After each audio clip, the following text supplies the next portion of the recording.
Hi everyone! First of all, Happy New Year 2022. I wish each one of you that this is the best year yet. Why? Because you make it so.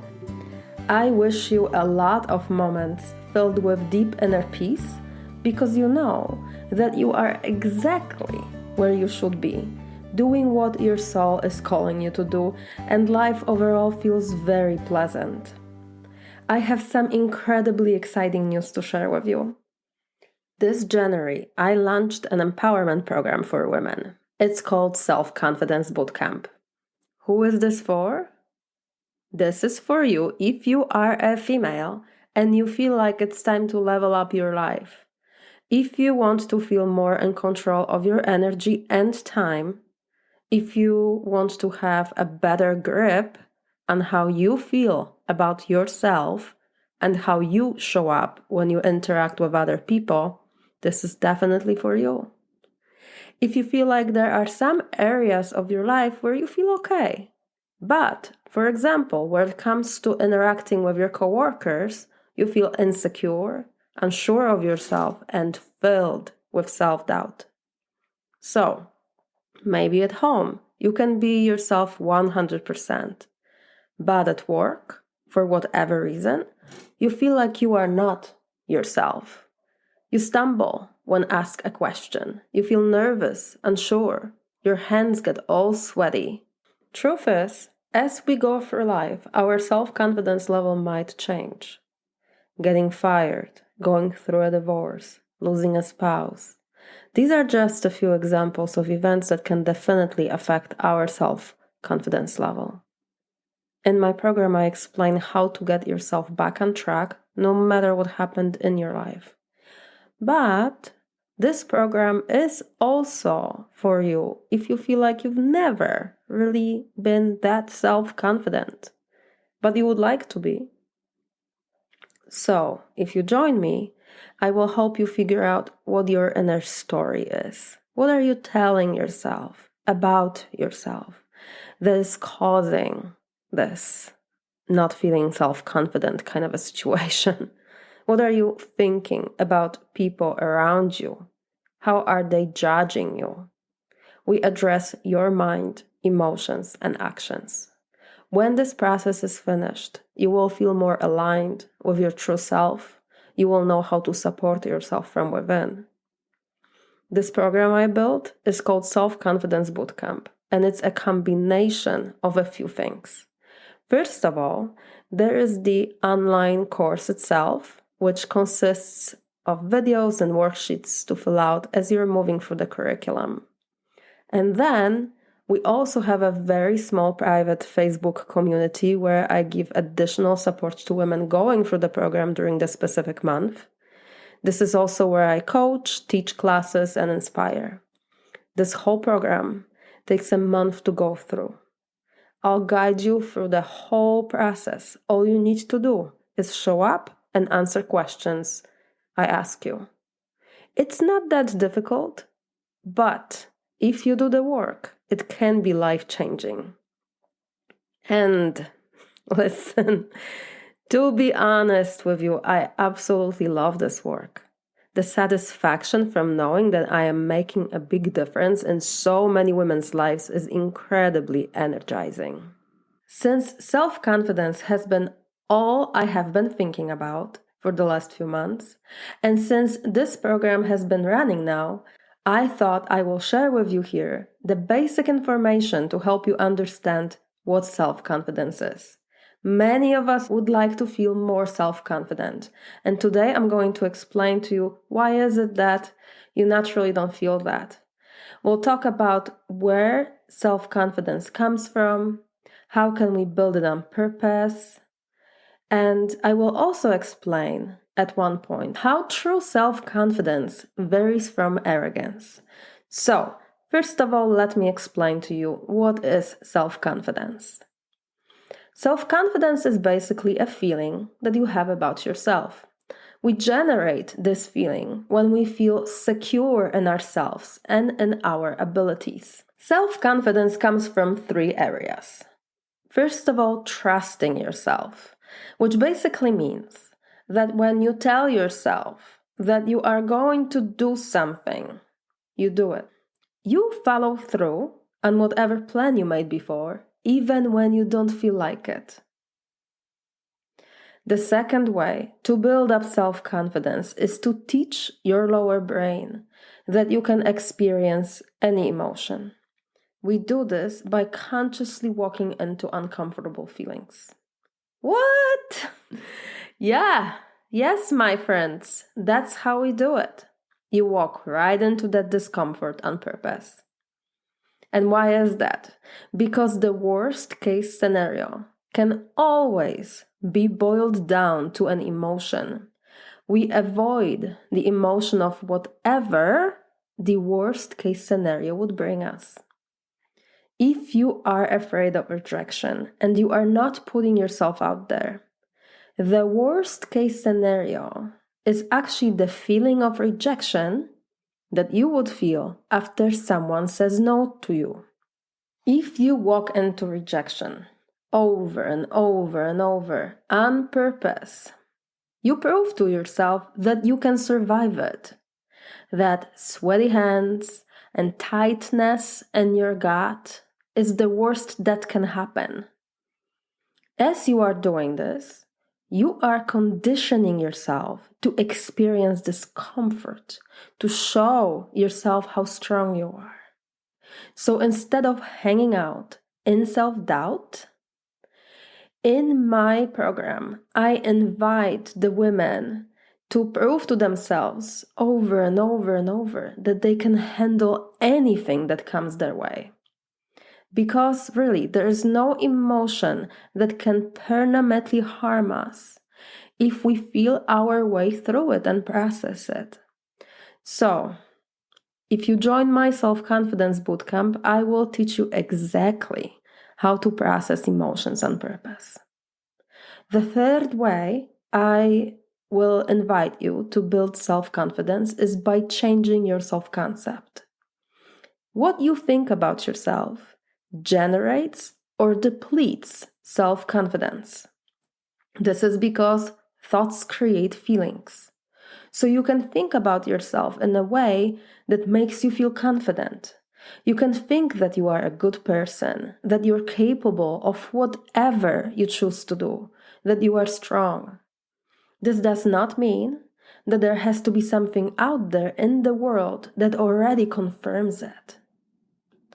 You can think that without there being any proof.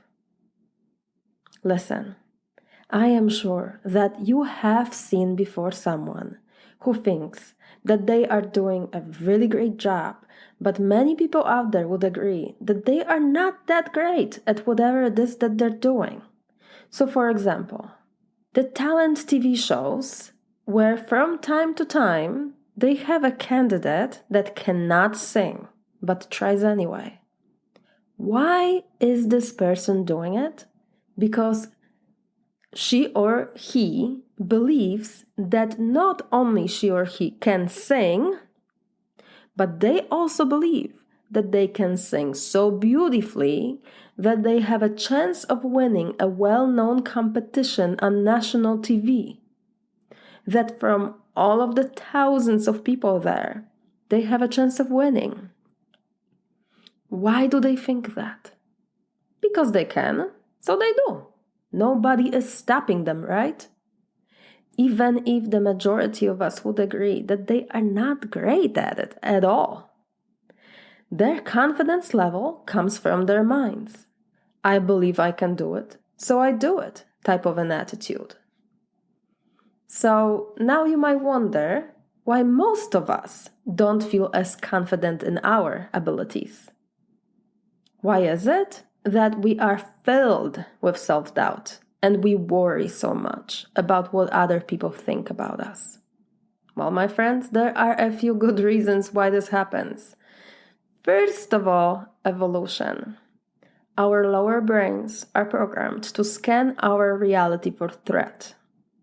It's like we have this device in our heads that is constantly running,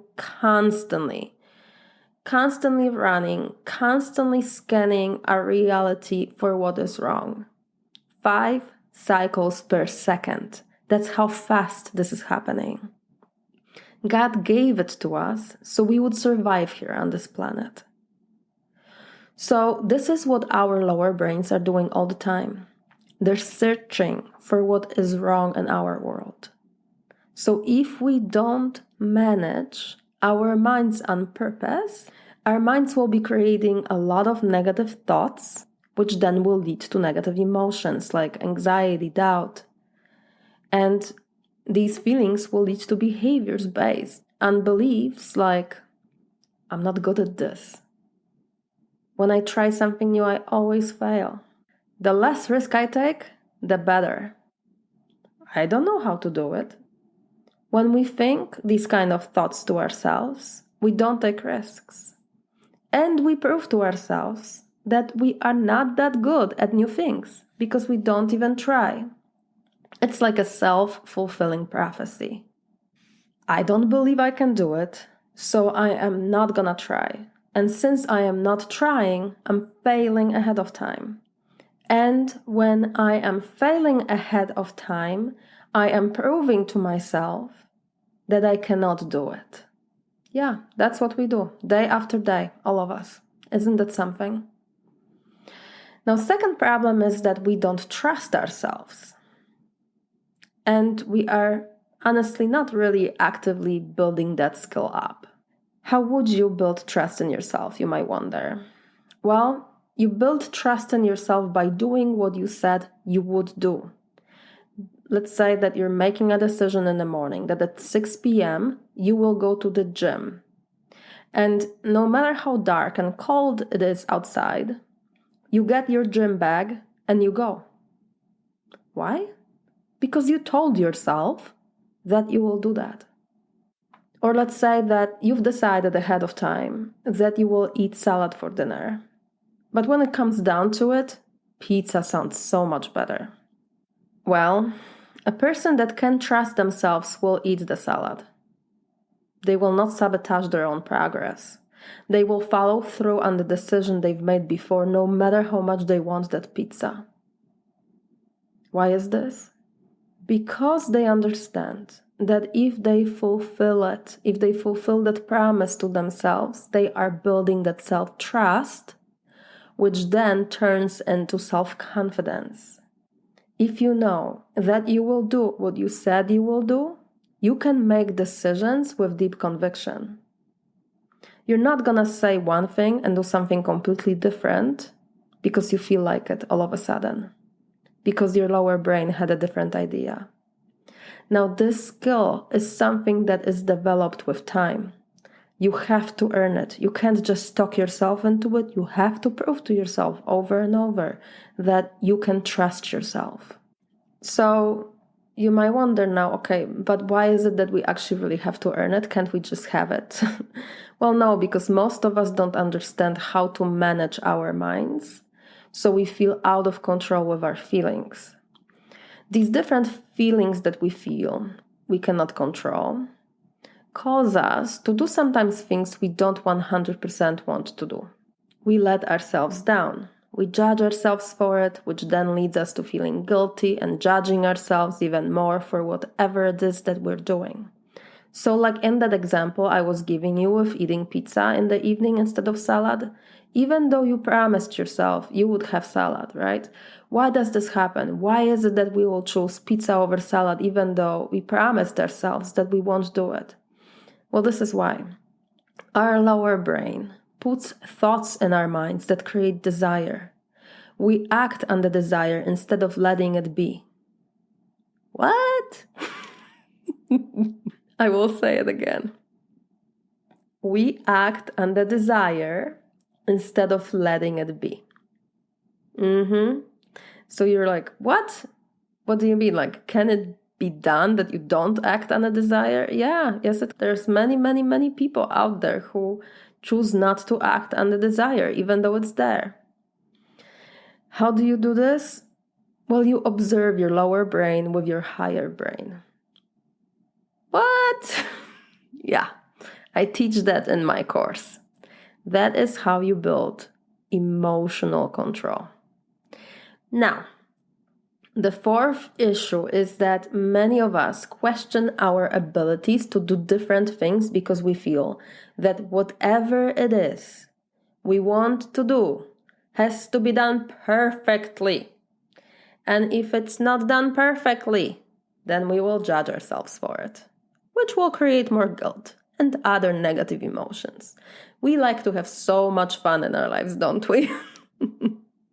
And again, since we don't know how to feel an emotion, we want to hide from it, run away from it, not invite it into our lives, right? So a lot of it has to do with managing of your emotions on purpose. Now, another problem is that many of us don't choose on purpose what we want to think of ourselves. We don't examine our existing self-concept. Instead of that, we allow other people's opinions determine how we see ourselves. And the last problem, we don't spend time thinking positive thoughts about ourselves. So in my course, I help you address each one of these problems. As you move through the modules, your mind starts changing. You start seeing yourself differently. You start developing habits that support your self-trust. You're figuring out how you actually want to see yourself. But let me continue, because now that you know what self-confidence is, where it comes from, and why we don't naturally feel self-confident, I want to share with you what self-confidence is not. True self-confidence is definitely not arrogance. And what is the difference here? Well, my friends, arrogant people think they are better than everyone else. And they do a lot in their lives to prove that. They criticize others a lot. They compare themselves with other people.